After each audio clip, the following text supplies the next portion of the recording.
Senate candidate Peter Schiff, a businessman and pundit. We're great to have you here. Thank you very much. Thanks so much.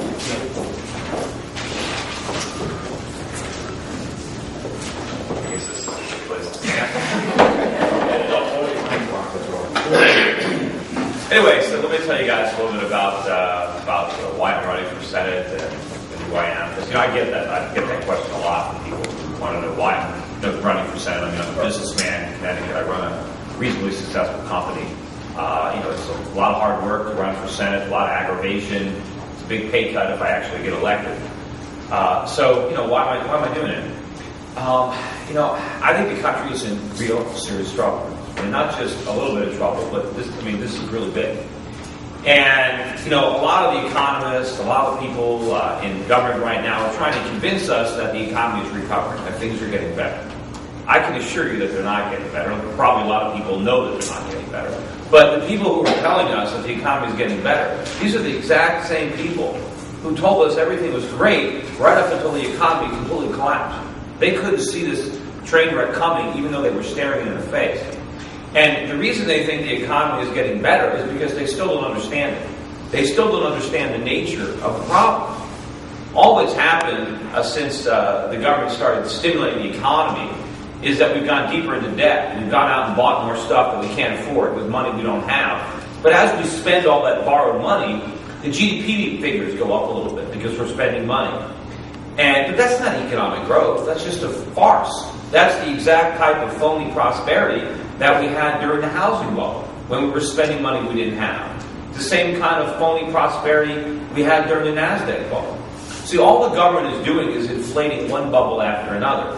They're convincing us to take on debt to spend money. And the Federal Reserve keeps interest rates much too low to accommodate all this. And you have all this reckless speculation on Wall Street, on Main Street. We're living beyond our means. We're spending all this money that we don't have. We're running these massive trade deficits. And every time there's a collapse and the market tries to do something to rebalance the economy, instead of allowing the market to function, the government finds a way to postpone the pain. But every time they do that, they make it worse. Right when the NASDAQ bubble burst.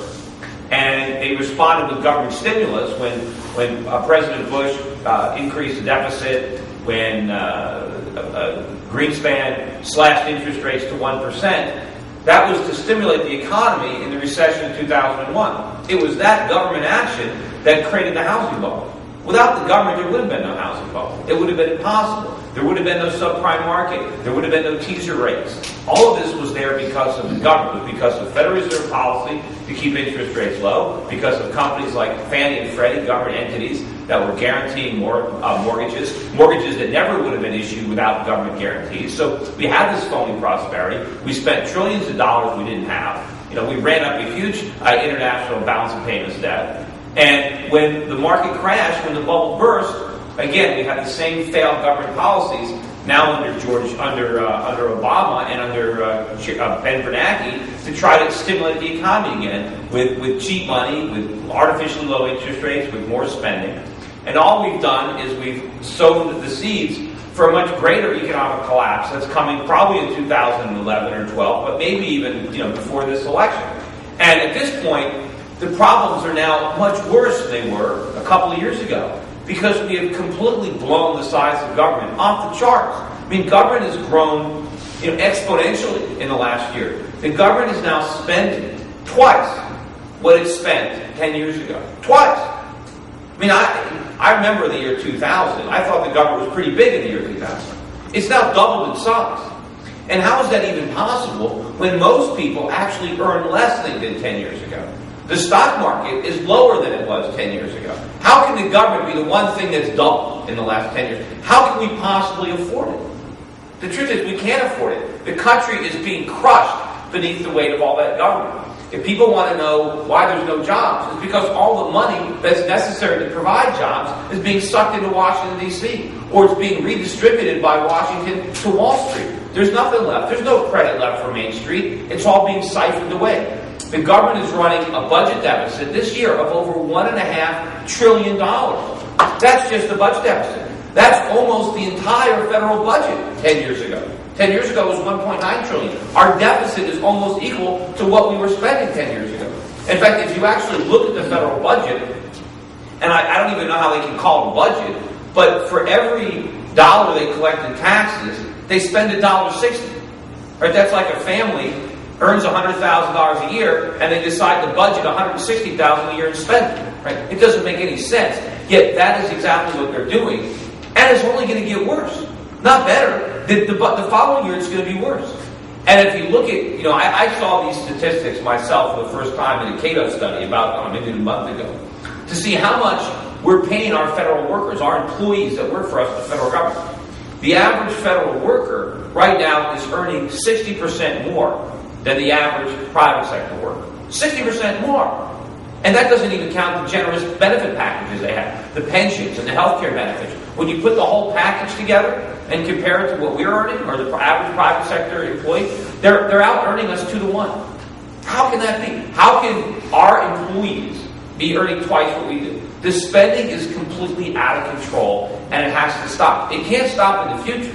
We can't freeze spending like Barack Obama is talking about, a freeze in spending a year from now, and not even the whole budget, just a small portion of the budget, maybe 20% of the budget. We can't freeze spending. You can't put on 200 pounds and then decide to freeze your weight. You need to go on a diet. You need to lose a lot of weight fast. That's what we need to do. So not only do we need to reduce expenditures on our employees, we're paying our employees much too much money, but we got to reduce the number of federal employees. We got to reduce the number of federal departments.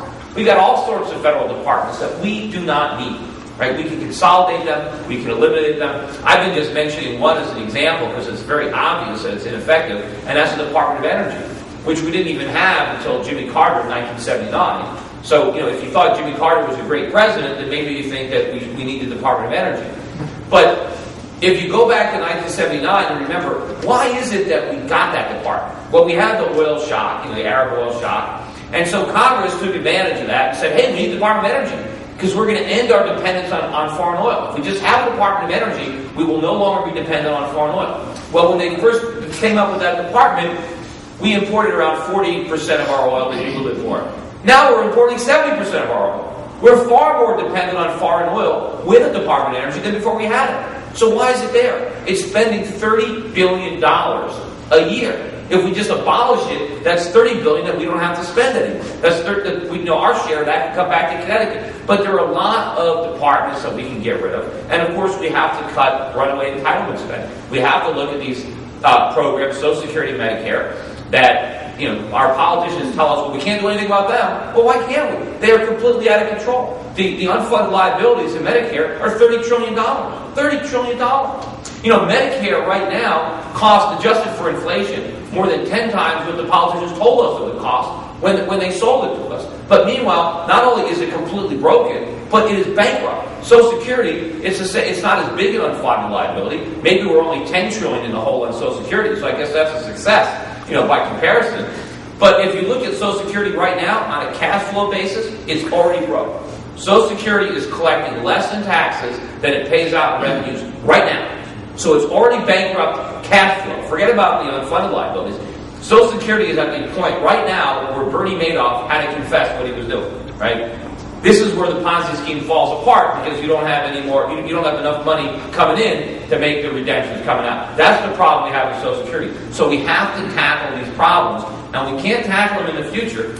We have to do it right now. People say that we're putting these problems on our grandchildren. No, we're not. Our grandchildren are not going to pay for these debts. We're going to pay for these debts. The federal government is not issuing 30-year government bonds to pay for all this deficit spending. They're issuing T-bills. Right? The average maturity on the national debt is 3 years. About 1/3 of the debt, 1/3 of that $12 trillion, and this is going to be $14 trillion in one more year because we just raised the debt ceiling by $2 trillion, and that's only going to hold us for a year. But 1/3 of that $12 trillion comes due in the next year. We owe that money. Now, right now, what we're hoping is that the people who have loaned us that money will roll that debt over. Meaning when the bonds mature, they're not going to ask for their money back. They're going to loan it to us again. Well, what if they don't? What if they don't want to do that? Then we're going to have to deal with the problems. And I think that's going to happen. That debt crisis is going to happen sometime in the next couple of years. We're going to be facing this reality. Right? The real Greek tragedy is not going to unfold in Europe. It's going to unfold right here. One of the problems that we had during the housing bubble was a lot of people took out adjustable rate mortgages. Now, why did they do that? Well, they did that because they got teaser rate. They got to make a low payment for a while, and that enabled them to overpay for a house. They didn't, they weren't worried about the reset 4 or 5 years later because they were going to be rich by then because the house was going to go up. So they were going to take advantage of these low payments in the short run. Well, that's exactly the same mistake that our government has made on a national level, funding the national debt. They're not borrowing, they're not issuing 30-year government bonds. Why? Well, because